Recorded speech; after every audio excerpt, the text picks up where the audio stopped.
A beam of sunlight pierces a stone archway once a year. Across our planet, ancient monuments hold secrets written in sunlight and starlight. This video explores 20 ancient monuments that align with celestial events. You will witness the staggering genius of cultures who mapped the heavens with stone, long before the invention of the telescope. How did builders without modern tools achieve such impossible precision? What universal truth were they trying to capture in rock and mortar? We are about to embark on a global journey to where architecture touches the cosmos. What does our own civilization overlook in the sky above us? Standing silent on the Salisbury Plain, Stonehenge is a riddle carved from sarsen stone. Its construction unfolded over more than 1,000 years, beginning around 3100 BC, with the final massive stones erected around 2500 BC. This was not a single project, but a slow, deliberate evolution of a sacred space. The monument we see today, with its iconic outer circle and inner horseshoe of towering trilithons, represents the pinnacle of this ancient ambition. Its design is a frozen moment of celestial observation. At dawn on the summer solstice, the longest day of the year, the sun rises directly over the heel stone, a solitary pillar placed outside the main circle, and its light pours into the heart of the monument, striking the central altar stone. Conversely, at the winter solstice sunset, the sun aligns perfectly between the uprights of the tallest trilithon, framing the dying light in a gateway of stone. These are not chance occurrences. The precision suggests the builders possessed a deep, generational understanding of the solar cycle. One compelling theory posits that Stonehenge functioned as a colossal Neolithic calendar. The 56 Aubrey holes, mysterious pits encircling the monument, could have been used to track lunar and solar eclipses over a 19-year cycle. Others believe it was primarily a ceremonial site, a temple where the community gathered to mark the turning of the seasons, to celebrate the sun's rebirth at midwinter, or to honor their ancestors. Modern solstice celebrations, where thousands gather to witness this ancient alignment, are a powerful testament to its enduring pull. From above, aerial diagrams reveal the stunning geometry, showing clear sightlines to the horizon where the sun and moon make their most extreme standstills. This was architecture as an interface with the cosmos, a way to make the intangible movements of the heavens tangible, solid, and sacred. While Stonehenge captures a moment of sunrise, another monument captures the very axis of the world. On the Giza plateau, the Great Pyramid stands as a monument to celestial precision on a scale that still defies belief. Built around 2560 BC for the pharaoh Khufu, its most basic orientation reveals a profound understanding. The four sides of the pyramid are aligned to the cardinal directions north, south, east, and west, with an error of less than 1/15 of a single degree.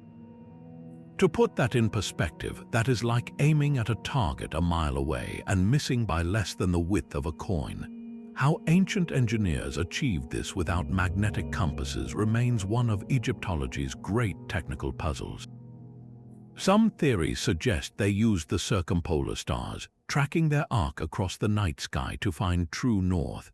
Others propose they used the shadows cast by a vertical rod or gnomon on the equinox when day and night are equal. This foundational alignment transforms the pyramid from a mere tomb into a geometric representation of the Earth itself, its corners anchoring the four corners of the world. But the celestial connections reach deep into the pyramid's heart. From the central king's chamber, narrow shafts, often called air shafts, angle upward through millions of tons of stone. For a long time, they were thought to be simple ventilation. However, in the 1960s, astronomers made a startling discovery. These shafts are not random. One pair targets the northern skies, with one shaft precisely aligned to Thuban, the star that served as the pole star during the pyramid's construction. The southern shafts point toward the constellation of Orion, specifically the stars of Orion's belt, which the Egyptians associated with Osiris, the god of the afterlife and rebirth. This sparks a fascinating controversy. Were these narrow passages purely symbolic, designed as spiritual conduits for the pharaoh's soul to ascend to the imperishable stars? Or were they intentional astronomical sightlines, built to calibrate the pyramid's construction or to mark a specific moment in cosmic time? The so-called Orion correlation theory suggests the layout of the three Giza pyramids mirrors the three stars of Orion's belt, a celestial map in stone. While this idea is hotly debated, it underscores a powerful truth. The Great Pyramid is not simply aligned to the horizon like Stonehenge, it is oriented to the entire vault of heaven, binding the pharaoh's eternal resting place to the unchanging cycles of the cosmos. The pyramid's alignment to the stars speaks of a cosmic order, but what happens when that order is brought to life in a spectacle of light and shadow? Far across the Atlantic, in the heart of the Yucatan jungle, another pyramid performs a celestial dance. This is El Castillo at Chichen Itza, the grand temple of the Maya, built over 1,000 years ago. Its genius is not just in its orientation, but in its very architecture, which transforms the sun into a sacred actor. Twice each year on the spring and autumn equinox, a breathtaking phenomenon occurs.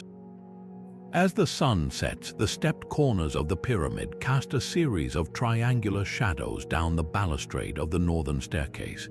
These interlocking shadows merge to form the undulating body of a massive serpent, which appears to slither down from the temple at the summit to meet the stone serpent head carved at the base. This is the descent of Kukulkan, the feathered serpent god, a deity of water, sky, and creation. The effect is a masterpiece of intentional design. Each of the pyramid's 4 sides has 91 steps, which, combined with the shared platform at the top, totals 365, a clear representation of the solar year. The angles of the terraces and the precise width of the stairways were calculated to create this specific shadow play only when the sun sits directly over the equator, making day and night equal in length. This was no happy accident. It was a precise astronomical calendar carved in limestone. For the Maya, the equinoxes were not just celestial events, they were critical turning points in the agricultural cycle, signaling the time to prepare the fields for planting or to begin the harvest. The descent of Kukulkan was a divine signal, a promise of rain and fertility from the heavens, made visible through human engineering.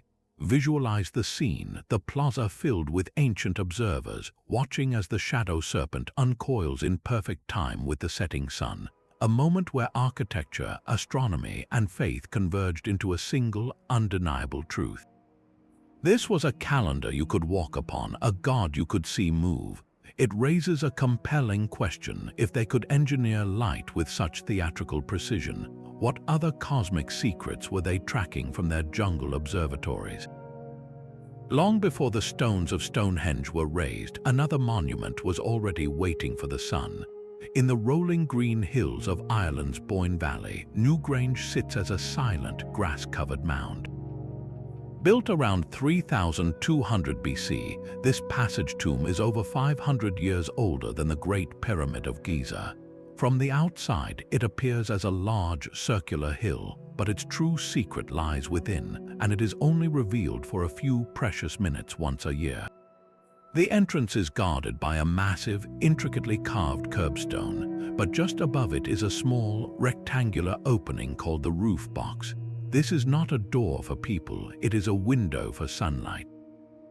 For just a few days around the winter solstice, as the sun reaches its lowest and weakest point in the sky, a narrow beam of light begins to creep through this precise aperture.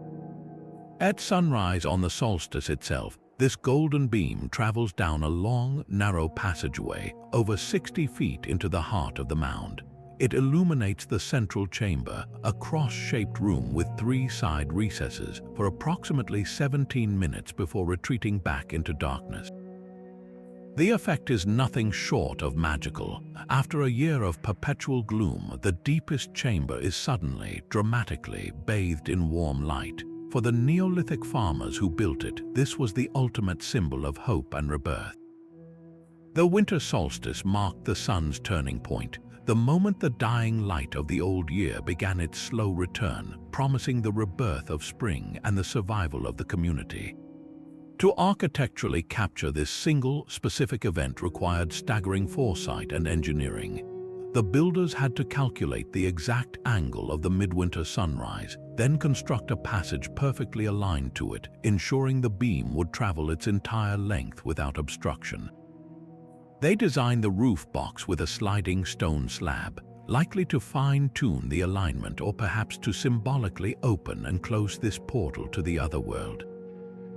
The entire structure, from the quartzite facade to the watertight corbelled roof that has kept the inner chamber dry for over 5 millennia, speaks of a society deeply in tune with cosmic cycles. They were not just marking time, they were orchestrating a direct encounter with a divine force, bringing the promise of life itself into a tomb dedicated to the ancestors. In that silent 17-minute spectacle, death and rebirth, darkness and light, the earthly and the celestial, were united in a single engineered beam of hope. High in the Andes, the Inca built a city in the clouds that speaks directly to the sun. Machu Picchu, perched on a mountain ridge over 7,000 feet above sea level, is more than a collection of breathtaking ruins. Its entire layout is a deliberate act of celestial and terrestrial alignment. The city's main structures are oriented toward the sacred peaks, or pews that surround it, like Huayna Picchu and the distant, snow-capped Salcante. These mountains were considered living deities, sources of water and protection, but the Incas also looked skyward. Key buildings, like the Temple of the Sun, are positioned to capture the sun's rays during the solstices. At the June-winter solstice sunrise in the southern hemisphere, sunlight enters a specific trapezoidal window of the temple, illuminating a ceremonial stone inside with a perfect rectangle of light. This was urban planning as a form of worship, weaving the settlement into the fabric of the sacred landscape and the solar cycle. Yet within this grand cosmic design lies a single, unassuming stone that served as the city's ultimate astronomical instrument. This is the Intihuatana, a word meaning the hitching post of the sun. Carved directly from the bedrock of the summit, it is a granite pillar rising from a multi-tiered stone base. Its sides and angles are cut with astonishing precision. The Inca astronomers used this stone as a sophisticated sundial and calendar. On the equinoxes, when day and night are perfectly balanced, the sun stands directly overhead at noon, casting no shadow from the pillar at all. It was as if the sun had been hitched to the stone, held in place at the zenith of the sky. During the solstices, the shadow cast by the pillar would touch specific notches or points on the base, marking the sun's farthest northern and southern journeys. These were not abstract observations, they were the foundation of the Inca Empire. The precise tracking of solstices and equinoxes dictated the entire agricultural calendar, telling farmers exactly when to plant and when to harvest in the challenging high-altitude environment. These dates also anchored major religious ceremonies like the Inti Raymi, or Festival of the Sun, where the Inca emperor would symbolically secure the sun to prevent it from disappearing forever. The Intihuatana was the pivot point of this entire system, a stone interface between heaven and earth where priests could literally read the seasons in the length of a shadow. To stand before it today is to witness a profound simplicity, a tool of immense power that required no moving parts, only a deep understanding of geometry and the patient, eternal motion of our star. The precision of the Intihuatana speaks to a culture that read the sky like a map, but in Southeast Asia, an entire temple complex was built as a map of the cosmos itself. Angkor Wat, the largest religious monument on Earth, is a stone expression of Hindu universe. Built in the early 12th century by King Suryavarman II, It was originally dedicated to the god Vishnu, and its every dimension is a sacred equation.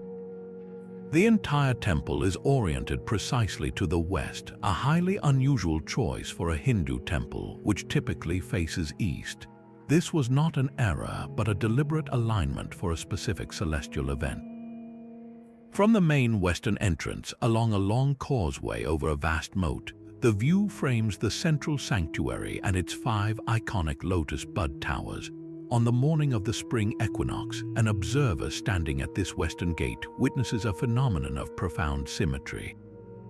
The sun rises directly over the central tower, perfectly centered and crowning the stone lotus with the dawn. For a civilization deeply attuned to cycles of rebirth and balance, this alignment was a powerful symbol of cosmic harmony, the moment when day and night are equal and the world is in perfect equilibrium. The temple itself is a microcosm of the Hindu universe. Its concentric galleries and rising tiers represent the mountain ranges surrounding Mount Meru, the mythical axis of the world and home of the gods. The vast moat symbolizes the cosmic ocean. To walk from the outer walls toward the central tower is to make a spiritual journey from the earthly realm to the celestial summit. This cosmological blueprint extends even to the stone narratives that cover its walls. The extensive bas-reliefs depicting epic myths like the churning of the ocean of milk may do more than tell stories. Some scholars propose that specific sequences and the positioning of figures could chart astronomical knowledge, perhaps mapping the passage of planets or the precession of constellations known to ancient Khmer astronomers.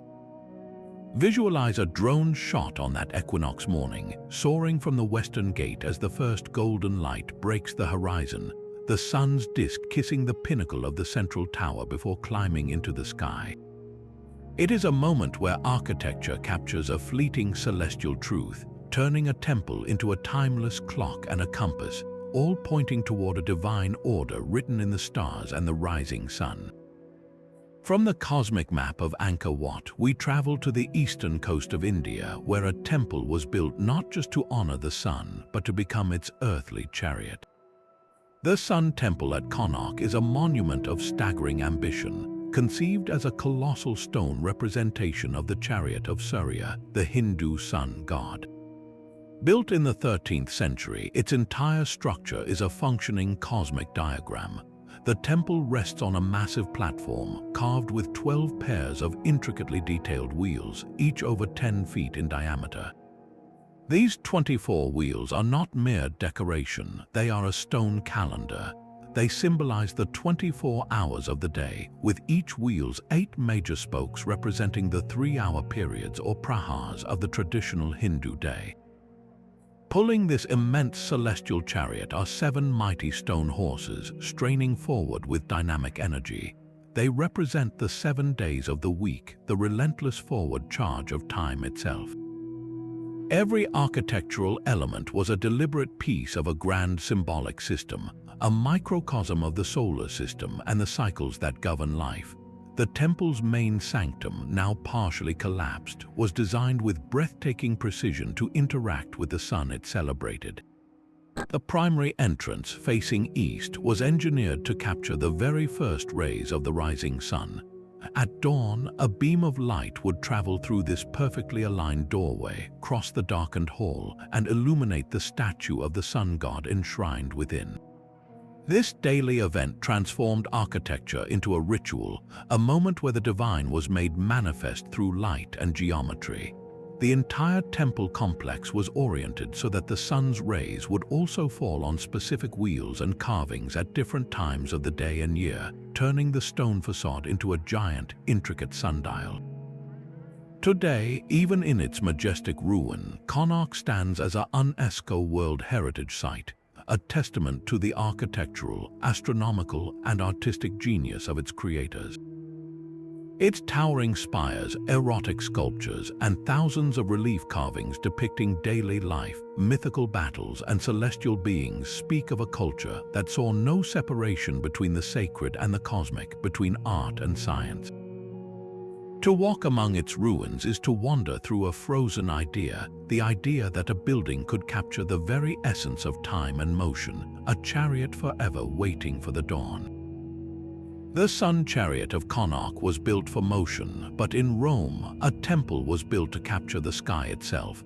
The Pantheon, completed around 126 AD under Emperor Hadrian, is a masterpiece of Roman engineering that has stood intact for nearly 2,000 years. Its exterior is a classical portico of granite columns, but the true wonder lies within. Step inside, and your eye is drawn irresistibly upward to the dome, a perfect hemisphere of concrete that seems to float without support. At its very apex is the oculus, a circular opening 27 feet across. This is not a window in the traditional sense. It is the building's only source of natural light, an eye open to the heavens. The oculus does more than illuminate the vast marble interior. It transforms the space into a living cosmic clock. Throughout the day, the beam of sunlight entering through this opening travels across the floor and walls in a slow, majestic arc. On the spring equinox at solar noon, this beam performs a special alignment. The disk of light falls directly upon the monumental bronze grille above the main northern doorway, a doorway that once led into the forecourt of the original temple. For a brief moment, the doorway is crowned with radiant light. This precise event was almost certainly intentional, a way to mark the equinox, the balance of light and dark within the sacred geometry of the building. The interior itself is a map of the cosmos. The dome represents the vault of heaven, while the oculus is the sun, the literal eye of God. The coffered squares that recede into the dome may symbolize the orderly arrangement of the stars. The light itself moves like the hand of a colossal sundial, passing over altars and niches that once held statues of gods and deified emperors. This was the Pantheon's ultimate symbolic purpose. It was a temple dedicated to all the gods, but it also served to connect the Roman emperor to the divine celestial order. By standing beneath the oculus, bathed in the moving sunlight, the emperor was physically and symbolically placed at the center of the universe, linked directly to the heavens, his authority sanctified by the cosmos. The building is a static structure, yet through that single opening, it is in constant dynamic conversation with the sky, making the sun a permanent resident of the temple. The Pantheon's oculus frames the sun, but on the windswept coast of Brittany, an entire landscape was transformed into a celestial instrument. Here, the Carnac alignments present one of the most bewildering and magnificent prehistoric monuments on Earth.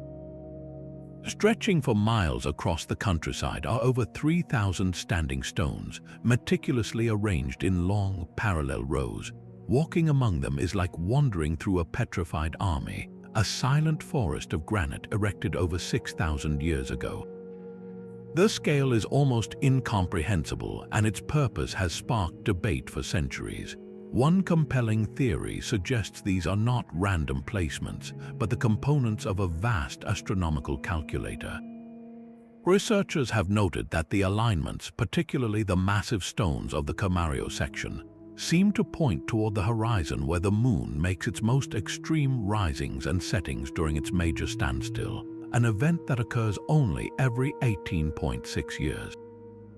This was not about marking a single sunrise like at Newgrange, but about tracking the complex, long-term dance of our closest celestial neighbor. The moon cycle governs tides and was deeply intertwined with ancient concepts of time and fertility. To map its most subtle movements across the landscape required generations of observation, a knowledge so precise it was then encoded into the very earth, stone by stone, row by row.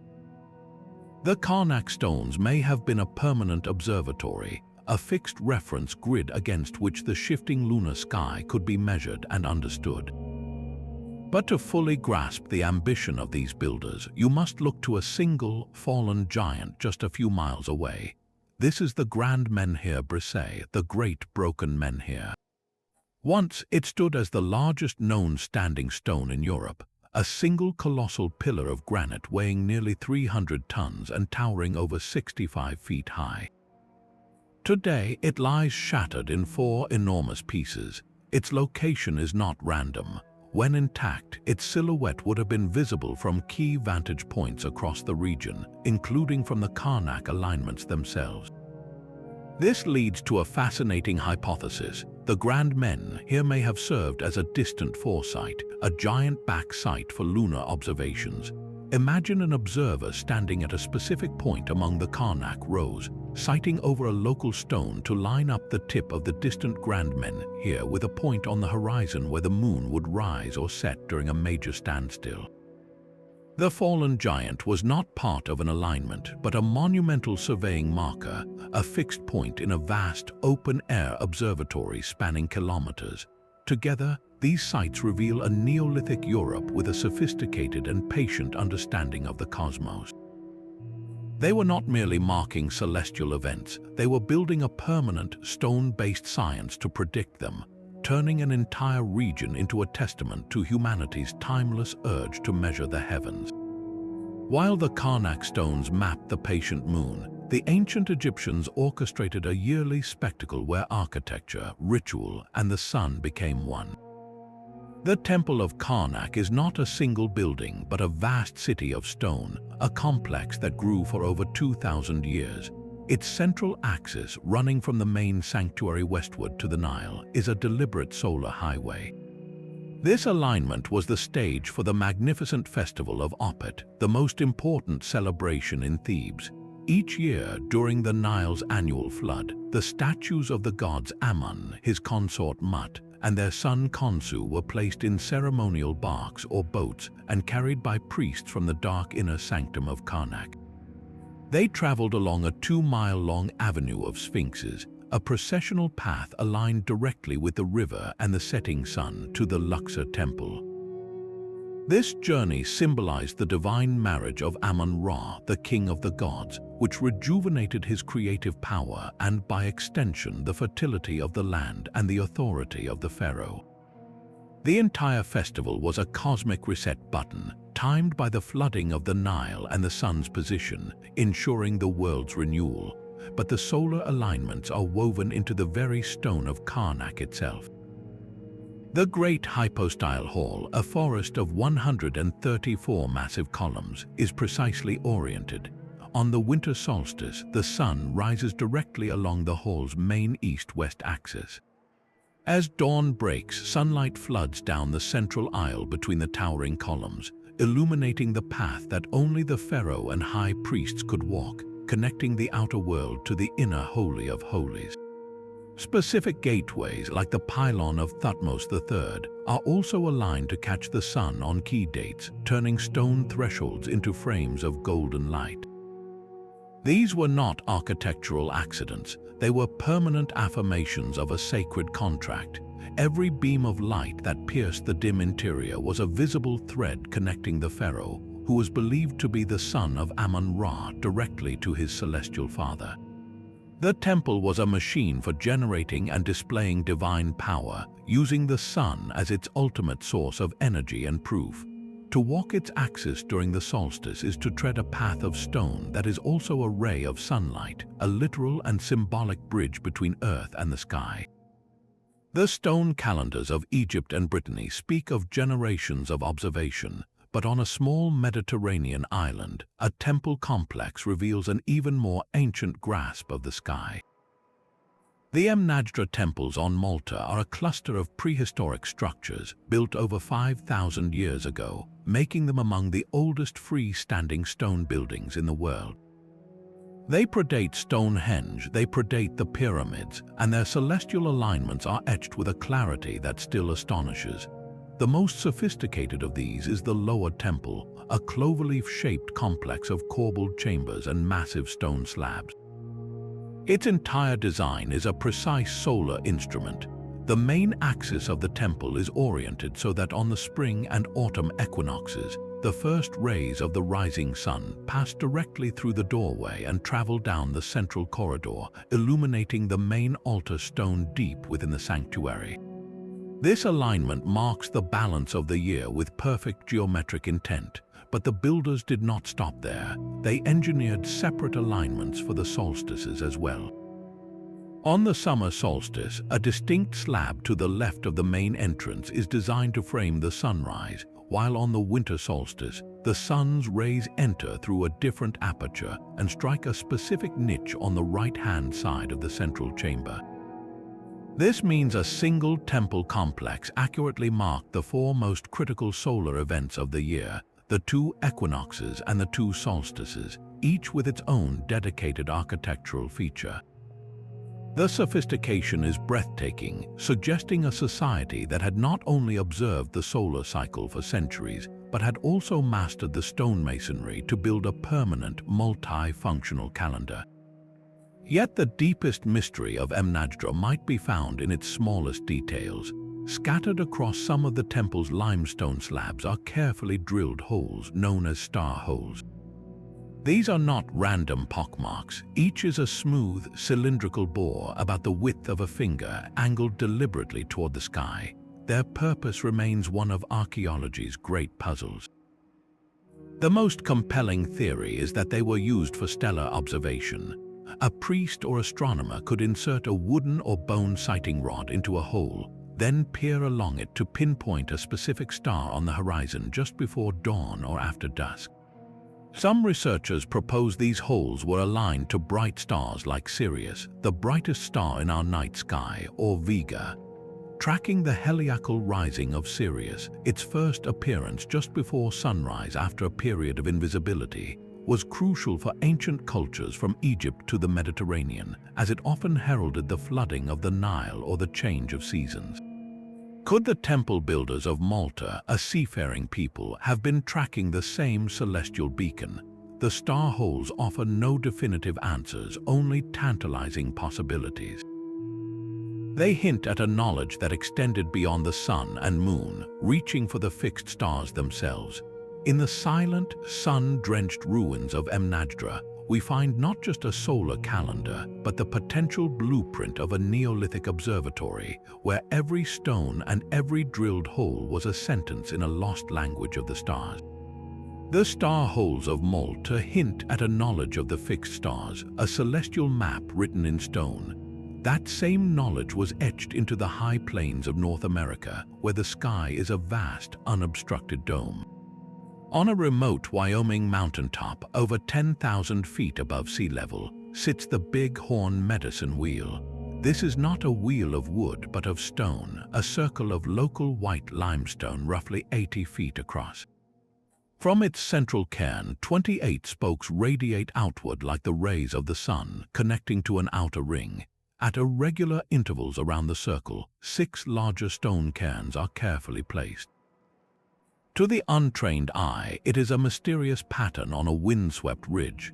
But to the indigenous plains tribes, including the Crow, Shoshone, and Arapaho peoples, this was a sophisticated celestial observatory and a deeply sacred site. Its alignments speak a clear language of the sky. One key cairn points directly to the horizon where the sun rises on the summer solstice. Another cairn on the opposite side of the circle marks the sunset point on that longest day. This solar alignment anchored the year, signaling a time of peak abundance and power. But the medicine wheel's genius extends far beyond the sun. Other cairns are precisely aligned to the rising points of 3 brilliant stars, Aldebaran, Rigel, and Sirius. These are not random choices. Aldebaran, the red eye of the bull in Taurus, Rigel, the bright foot of Orion, and Sirius, the dog star, are among the brightest in the heavens. Their heliacal risings, their first appearance in the dawn sky after a period of invisibility, served as a precise celestial calendar. The rising of Aldebaran in late spring, for instance, might have signaled the time to begin the summer buffalo hunt. The appearance of Rigel could have marked the approach of winter, a warning to prepare. Sirius, the brightest of all, held profound significance across many cultures. This stone calendar under the open sky was not an abstract scientific tool. It was woven into the very fabric of life and survival. It dictated the timing of sacred ceremonies like the sun dance, which sought harmony with the universe and renewal for the people. It guided the critical seasonal migrations, telling communities when to move to higher summer pastures or to lower, sheltered winter camps. It informed the hunting cycles, aligning human activity with the movements of the buffalo and other game. The wheel was a place of vision quests and prayer, where the individual could seek guidance from the spirits that resided in the stars and the wind. In its simple, elegant geometry, we see a profound understanding, a system where astronomy was not separate from spirituality, ecology, or community, but the very framework that bound them all together. While the medicine wheel tracked stars under an open sky, the Maya built a windowed tower to study a single, wandering point of light.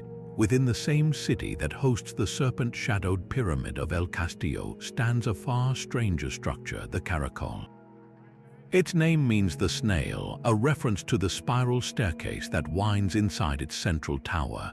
From a distance, it looks almost otherworldly, a round stone observatory perched on two rectangular platforms, unlike any other building in the ancient Maya world.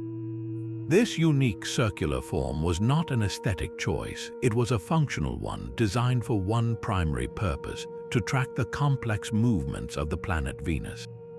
The Maya saw Venus not as a benign evening star, but as a powerful and capricious deity, closely associated with Kukulkan, the feathered serpent. Its cycles were believed to influence war, rain, and the fate of kings, making its precise observation a matter of survival and power. The Caracol's architecture is a masterpiece of targeted astronomy. Its walls are pierced by narrow, slit-like windows, each one a precise sighting tube carved in stone. These are not randomly placed. One key window is aligned to the extreme northern setting point of Venus, while a corresponding doorway frames its extreme southern setting on the horizon.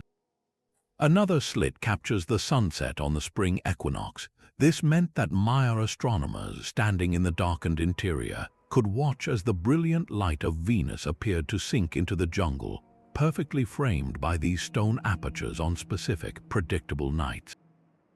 Tracking Venus is no simple task. Unlike the Sun, which follows a relatively straightforward annual path, Venus has a 584-day synodic cycle, the time it takes to return to the same position relative to the Sun and Earth.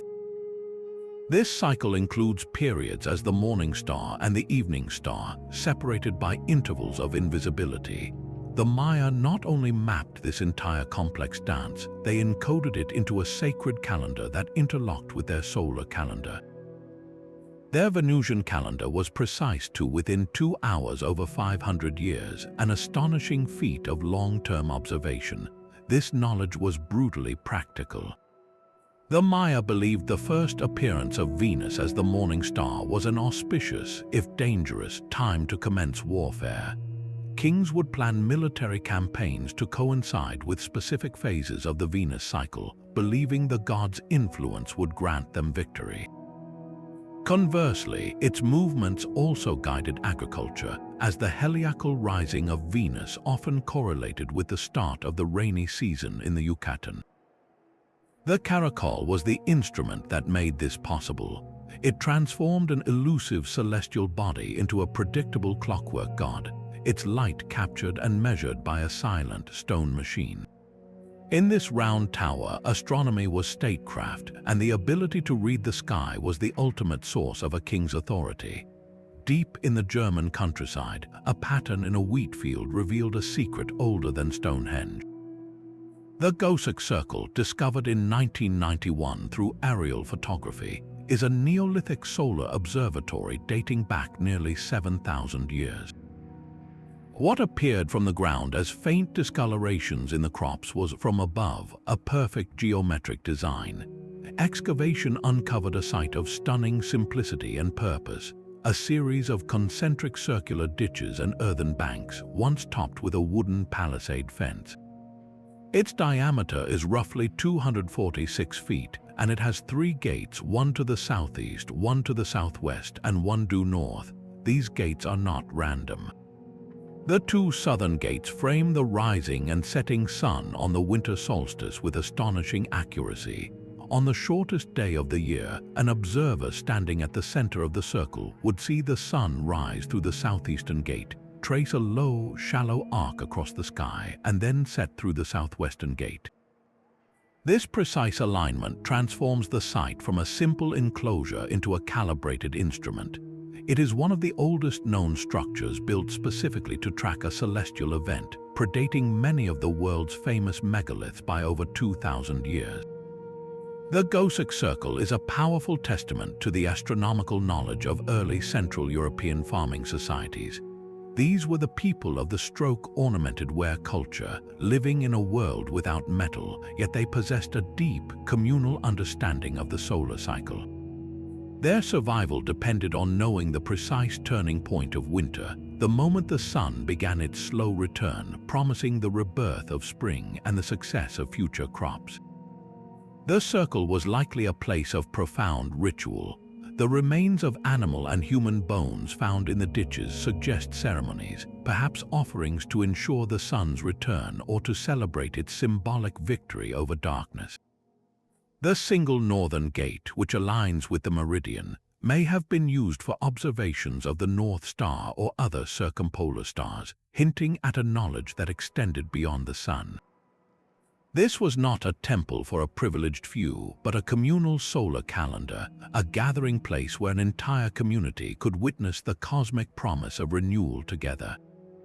In its quiet, geometric clarity, the Goseck Circle rewrites our understanding of prehistoric Europe, proving that the drive to measure the heavens and mark our place within them is a human impulse as old as agriculture itself.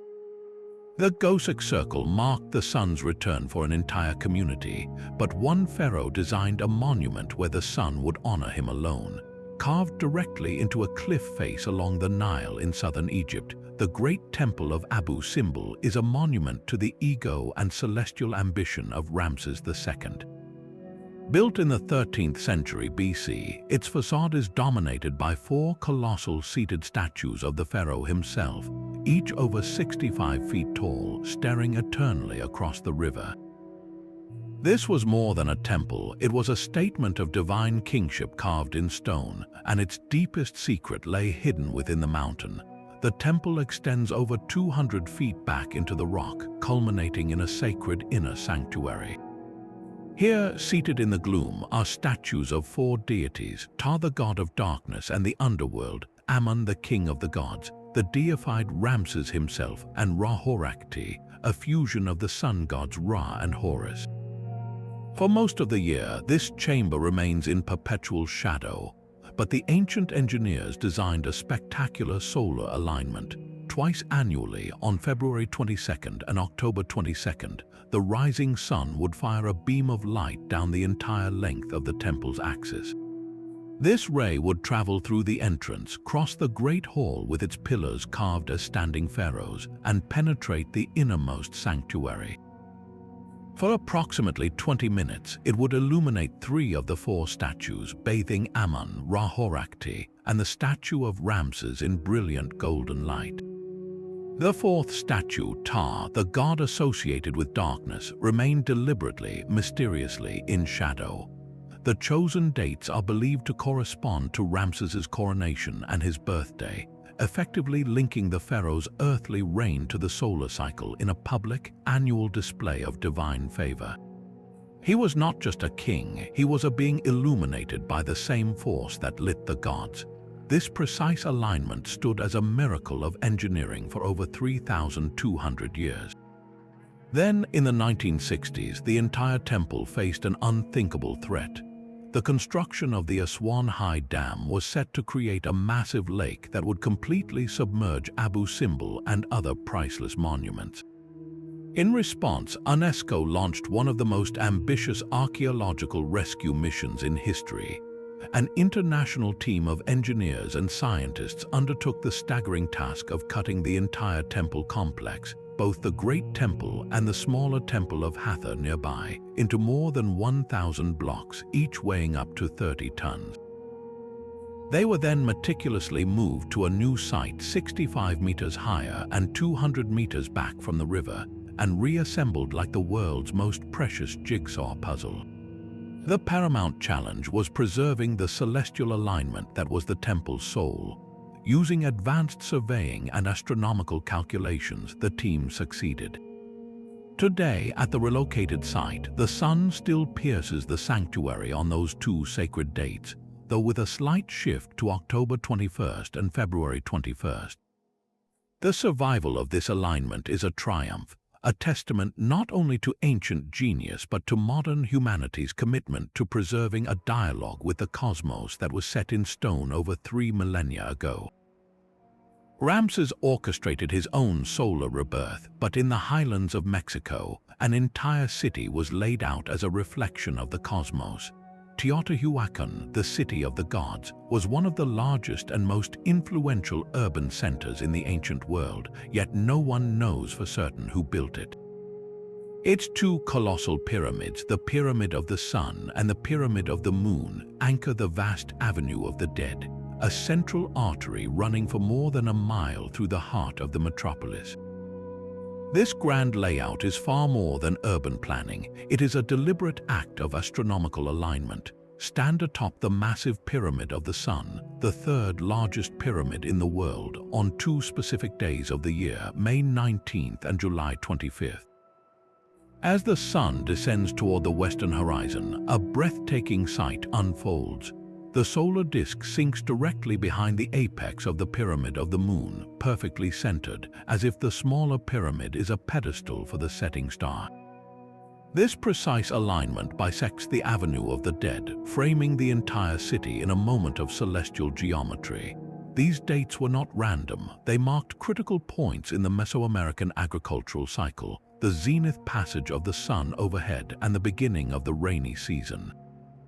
The entire city became a stage for this solar drama, witnessed by thousands from their homes and temples, but the celestial connections at Teotihuacan reach far beyond the sun. The builders also looked to a specific cluster of stars, the Pleiades.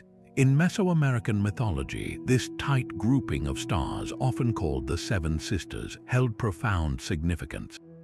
It was associated with renewal, the agricultural cycle, and was carefully tracked by priests. Remarkably, the west face of the Pyramid of the Sun is aligned to the setting point of the Pleiades during the era of the city's peak.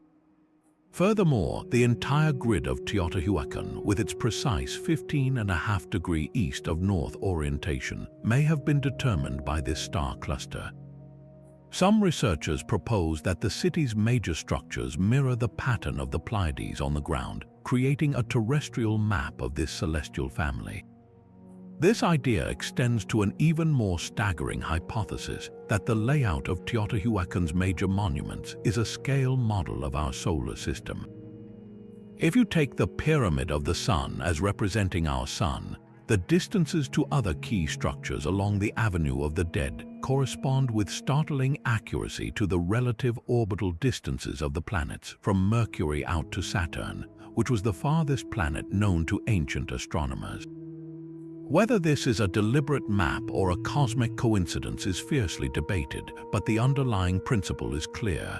Teotihuacan was conceived as a Tlamanitolistli, a Nahuatl word meaning the place where one becomes divine. Its architecture was designed to align the earthly realm with the sacred rhythms of the heavens, to transform every resident and pilgrim into a participant within a living, breathing model of the universe. To walk the Avenue of the Dead is to stroll through a grand cosmic diagram, where every step is measured against the motion of stars and the path of the sun. Etched into the green hills of Oxfordshire, the Uffington White Horse is a creature of light and shadow. This is not a monument you walk through, but one you look down upon from the sky or the neighboring ridge. Stretching over 360 feet long, it is a sleek, abstract figure carved into the chalk hillside, its body formed from deep trenches filled with crushed white chalk that gleams against the grass. Its style is unique, all flowing lines and elongated limbs, more reminiscent of a dragon or a swift, mythical beast than a realistic horse.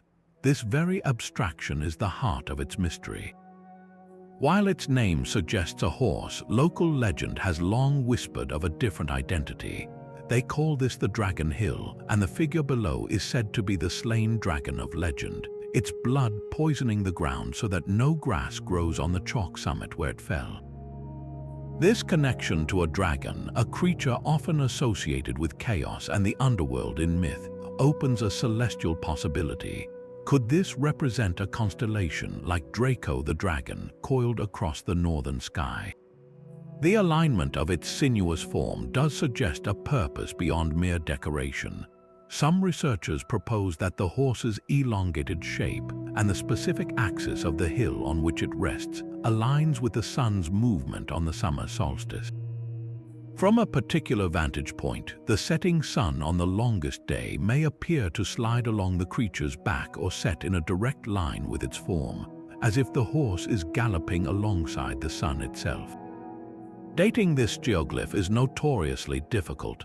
The chalk needs constant scouring to remain visible, a tradition known as chalking that has likely been maintained for centuries, meaning the original figure is constantly renewed.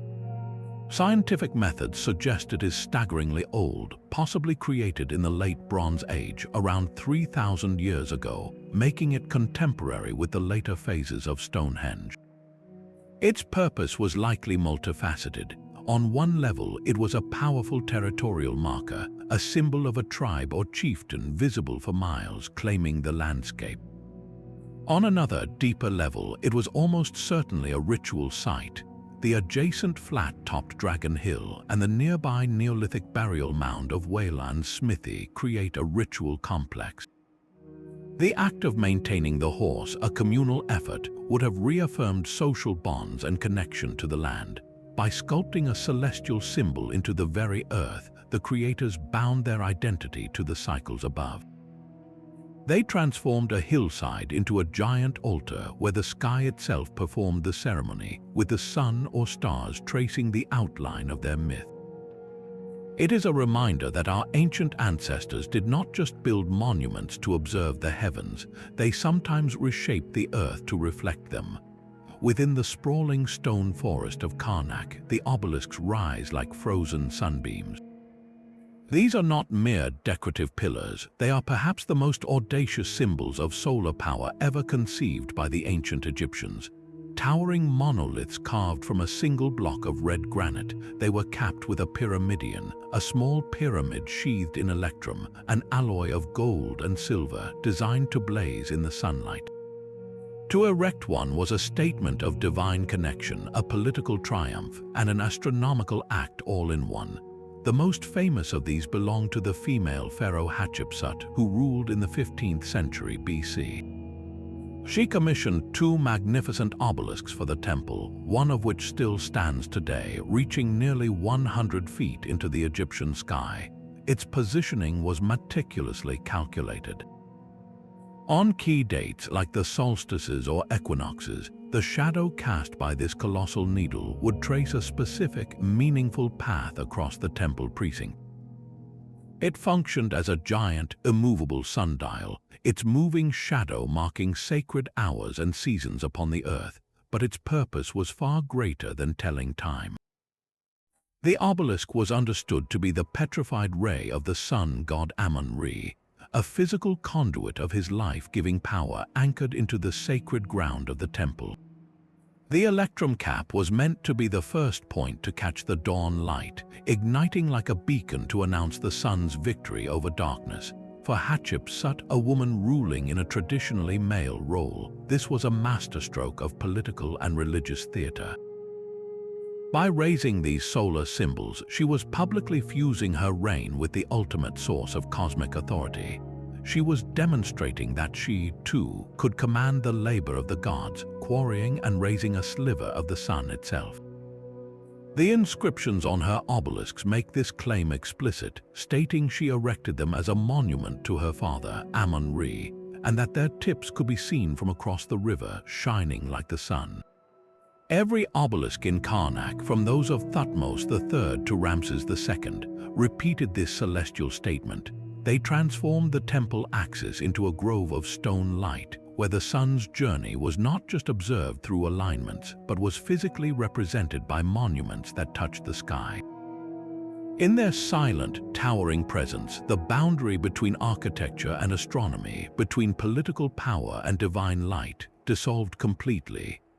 From the sun-washed obelisks of Egypt to the star-aligned wheels of Wyoming, a pattern emerges that transcends geography and culture.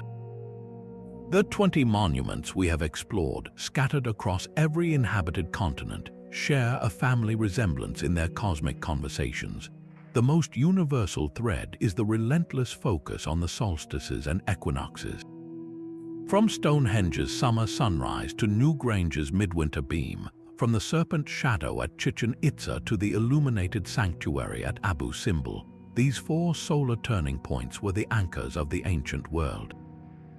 They marked the undeniable, life-giving rhythm of the seasons. To capture these moments in stone was to assert control over time itself, to predict the return of spring, the flood of the Nile, or the arrival of the life-giving rain. It was a practical necessity woven into sacred ritual. Beyond the sun, specific celestial bodies held a powerful, recurring fascination. The planet Venus, that brilliant wanderer, was tracked with obsessive precision by the Maya at the Caracol and likely held significance for the builders of Mnajdra star holes. Its predictable yet complex cycle made it a god of both war and rain, a celestial clockwork of fate. Similarly, the constellation Orion, especially its distinctive belt, appears again and again. It was targeted by the shafts of the Great Pyramid, mirrored in the layout of the Giza Plateau, and its stars were part of the celestial calendar at the Big Horn Medicine Wheel. This was not just about bright stars, it was about mapping a permanent, unchanging pattern in the night sky, a constant against which the movements of the sun, moon, and planets could be measured. Underlying all these precise observations was a unifying worldview, a deep-seated belief in a fundamental cosmic order. The heavens were not random, they moved according to a divine, intelligible plan. By building monuments that mirrored this order, whether it was Angkor Wat as a model of the Hindu universe or Teotihuacan as a potential map of the solar system, these cultures were doing more than observing, they were participating. They were grounding that celestial harmony on Earth, making it tangible. This effort invariably served 2 intertwined masters, the agricultural cycle and the authority of divine kingship. Knowing when to plant and harvest was a matter of survival, and the sky provided the only reliable calendar. But the power to read that calendar, to announce the solstice or predict the rise of Sirius, was reserved for the priestly elite and the rulers they served. The pharaoh illuminated by the sun at Abu Simbel, the Maya king launching wars timed to Venus, the Inca emperor hitching the sun to the Intihuatana, all derived their earthly power from a perceived mastery of the heavens. The monument was the proof, a permanent, immutable testament to their special connection to the cosmos. This global tapestry of aligned stones raises one of history's greatest unresolved questions. Are we looking at 20 separate flashes of independent genius, born from the universal human experience of watching the same sky? Or does the sophistication and repetition of these alignments hint at something more profound, a lost web of shared ancient knowledge that flowed across oceans and continents long before our written histories began? The answer, perhaps, lies not in choosing one over the other, but in recognizing the profound human urge that connects them all. The sheer scale of these monuments forces us to ask a practical question: how on earth did they do it? Without lasers, without GPS, without even the magnetic compass, how did ancient engineers align multi-ton stones to the horizon with an accuracy that rivals modern surveying? The answer lies not in lost super technology, but in profound patience and brilliant simplicity. One of the most fundamental tools was likely the gnomon, a simple vertical stake planted in the ground. By meticulously marking the tip of its shadow at different times of day, an observer could find true north and south. The shortest shadow of the day, cast at solar noon, points directly north in the northern hemisphere. By tracking the longest and shortest shadows over a year, they could pinpoint the solstices. This humble stick was a complete solar laboratory. The Egyptians refined this further with the merkit, a sighting tool made from a palm rib with a slit cut in it, used alongside a plumb bob. An astronomer would use one merkit to sight a specific star, while an assistant held another some distance away, aligning them to create a perfect meridian line across the night sky. This is how they could have achieved the Great Pyramids' near perfect cardinal alignment, by sighting on a circumpolar star as it crossed the meridian. The real key, however, was generational observation. These were not projects completed in a single lifetime. Knowledge was accumulated over centuries, passed down through oral tradition and apprenticeship.